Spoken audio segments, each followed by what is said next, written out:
ओम दुम दुर्गाय नमः। आश्विन मास में शारदीय नवरात्र पड़ता है और उस नवरात्र में सबसे पहले नंबर पर शैलपुत्री माता की पूजा की जाती है। और इस साल की नवरात्र 15 अक्टूबर से लेकर 24 अक्टूबर तक रहेगा।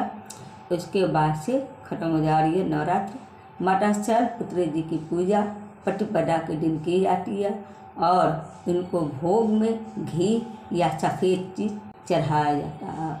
इनके दिन ही कलश की स्थापना की जाती है। कलश का मुहूर्त मैंने डाल रखा है 11:44 से लेकर 12:30 बजे तक है इनका मुहूर्त। कलश का स्थापना अभिजित मुहूर्त में बना है, उसमें आप कर सकते हैं। माता शैलपुत्री की मंत्र वंदे वांछित लाभा चंडार्थ कृत शेख राम विशारोराधाम शूलधराम शैलपुत्री यशस्विनी।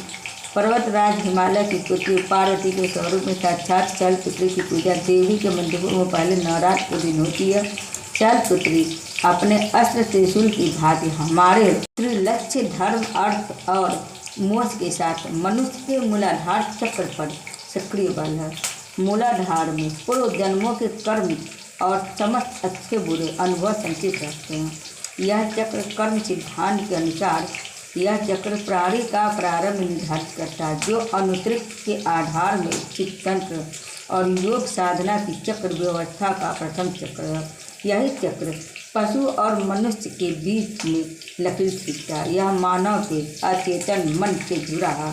इस चक्र का सांकेतिक प्रतीक 4 दल का कमल अंतःकरण यानी मन बुद्धि चित्त और अहंकार द्योतक है। माता का स्वरूप इस प्रकार से है। शैलपुत्री नंदी बैल पर सवार संपूर्ण हिमालय पर विराजमान है। यह वृषभ वाहन शिव का ही स्वरूप है। घोर तपश्चर्या करने वाली शैलपुत्री समस्त वन जीव जंतुओं की रक्षक भी है।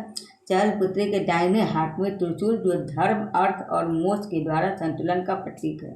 शैलपुत्री के लक्ष्य को स्पष्ट रूप से प्रतिबिंबित करता है। बाएं हाथ में सुशोभित कमल पुष्प कीचड़ या स्थूल जगत में रहकर उससे परे रहने का संकेत देता। मनुष्य में प्रभु की अपार शक्ति समाहित है और शैलपुत्री उसका व्यक्त संकेत। देह में यह शक्ति का इस चक्र के आवरण में अपनी सक्रिय भूमिका का निर्वहन कर रही है। कहने का अर्थ यह है कि माता शैलपुत्री की पूजा करने वाले व्यक्ति का मन स्थिर हो जाता है। माता का कहानी। माँ शैलपुत्री सती के नाम से भी जानी जाती है। इनकी कहानी इस प्रकार है। एक बार प्रजापति दक्ष ने यज्ञ करवाने का फैसला किया। इसके लिए उन्होंने सभी देवी देवताओं को निमंत्रण भेज दिया, लेकिन भगवान शिव को नहीं भेजा। देवी सती भली भांति जानती थी कि उनके पास निमंत्रण आएगा, लेकिन ऐसा नहीं हुआ, तो वे उस यज्ञ में जाने के लिए बेचैन थी। लेकिन भगवान शिव ने मना कर दिया। उन्होंने कहा कि यज्ञ में जाने के लिए उनके पास कोई भी निमंत्रण नहीं आया और इसलिए वहां जाना उचित नहीं है। सती नहीं मानी और बार बार यज्ञ में जाने का आग्रह करती रही। सती के ना मानने की वजह से शिव को उनकी बात माननी पड़ी और अनुमति दे दी। सती जब अपने पिता प्रजापति दक्ष के यहाँ पहुँची तो देखा कि कोई भी उनसे आदर और प्रेम के साथ बातचीत नहीं कर रहा। सारे लोग मुंह फेरे हुए हैं और सिर्फ उनकी माता ने उन्हें गले से लगाया और स्नेह किया। उनकी बाकी बहनें उनका उपहास उड़ा रही थी और सती के पति भगवान शिव को भी तिरस्कृत कर रही थी। स्वयं दक्ष ने भी अपमान करने में उनका कोई भी मौका नहीं छोड़ा। ऐसा व्यवहार देखकर सती दुखी हो गई। अपना और अपने पति का अपमान उनसे सहन न हुआ और फिर अगले ही पल उन्होंने वे कदम उठाया जिसकी कल्पना स्वयं दत्त ने भी नहीं की होगी।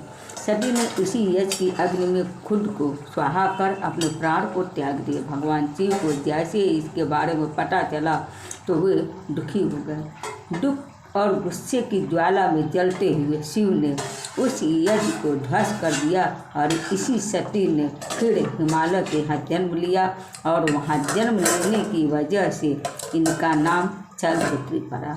माता का मंदिर काशी नगरी वाराणसी में माना जाता है। वहाँ शैलपुत्री का एक बेहद प्राचीन मंदिर है, जिसके बारे में मान्यता है कि वहाँ माँ शैलपुत्री के सिर्फ दर्शन करने से ही भक्तजनों की सारी मुरादें पूरी हो जाती है। और कहा जाता है यह भी कि नवरात्र के पहले दिन यानी प्रतिपदा के दिन जो भी भक्त शैलपुत्री के दर्शन करते हैं उनके सारे वैवाहिक जीवन के कष्ट दूर हो जाते हैं। क्योंकि माँ शैलपुत्री का महान वृषभ है, इसलिए इन्हें वृषारूढ़ा भी कहा जाता है। इनके बाएं हाथ में कमल और दाएं हाथ में त्रिशूल रहता है। उम्मीद करती हूँ कि आप सबको मेरा वीडियो पसंद आया होगा। हर हर महादेव। माता शैलपुत्री जी आप सबका कल्याण करें। बोलिए माता शैलपुत्री की जय।